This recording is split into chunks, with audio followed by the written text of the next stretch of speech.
Chapter 9 પુત્રવધૂનું સ્વાગત.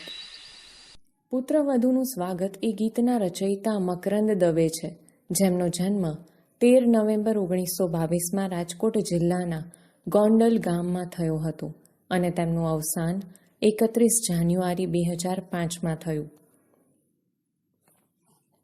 જબુક વીજળી જબુક તેમનો બાળ કાવ્ય સંગ્રહ છે. કાવ્ય સંગ્રહો, નાટિકાઓ, નવલકથા, ભજન વગેરેમાં પણ તેમનો મહત્વનો ફાળો રહ્યો છે. આપણા ગુજરાતી સાહિત્યમાં પુત્રી વિશેના અનેક કાવ્યો આપણને જોવા મળશે, પરંતુ પુત્રવધૂનું ગૌરવ કરતા કાવ્યો ભાગ્યે જ જોવા મળે છે. કવિએ અહીં બંને કુળ ઉજાડનાર પુત્રવધૂના આગમનથી જીવતરની નિરાંતનો ભાવ કવિએ ઉત્તમ રીતે આ ગીતમાં પ્રગટ કર્યો છે.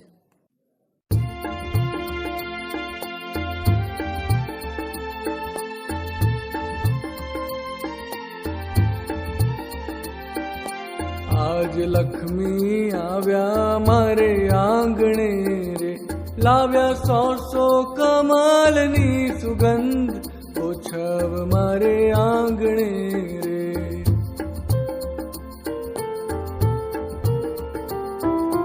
મારી અડવી ભીતો ને ના આંગળા રે, જ્યાં જ્યાં પરસે ત્યાં સોહે શણગાર, ઓછવ મારે આંગણે રે.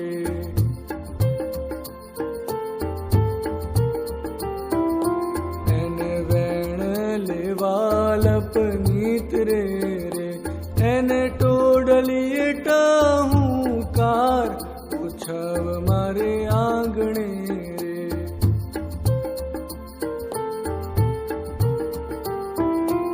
એને બબ્બે તે કુળને ઉજાડ્યા રે, હૈયે હૂંફ ને જીવતરની હાશ, ઓછવ મારે આંગણે રે.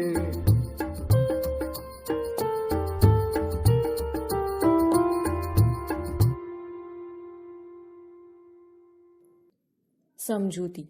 પ્રથમ પંક્તિ. આજ લક્ષ્મી આવ્યા મારે આંગણે, લાવ્યા 100 કમલની સુગંધ, ઓછવ મારે આંગણે.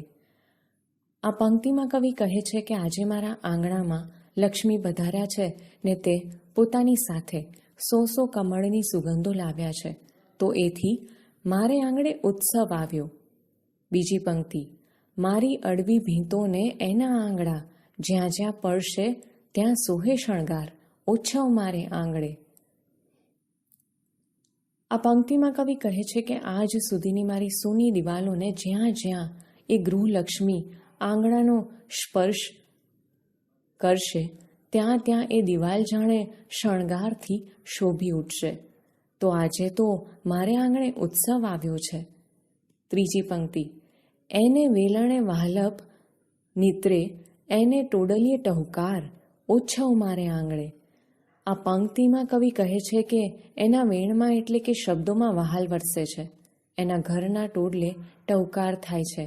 આજ મારે આંગણે ખરેખર ઉત્સવ આવ્યો છે. ચોથી પંક્તિ.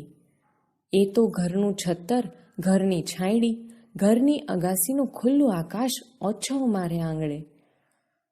આ પંક્તિમાં કવિ કહે છે કે પુત્રવધૂએ અમારા ઘરનું છત્ર એટલે કે માન મર્યાદા છે, ઘરમાં શાંતિ જાળવનારી છે, ઘરની અગાસીનું ખુલ્લું આકાશ છે. પાંચમી પંક્તિ. એણે બબ્બે તે કુળને ઉજાડ્યા, હૈયે હૂંફને જીવતરની હાશ, ઓછવ મારે આંગણે. આ પંક્તિમાં કવિ કહે છે કે એણે પિયર અને સાસરી એમ બંને કુળને ઉજાડ્યા છે.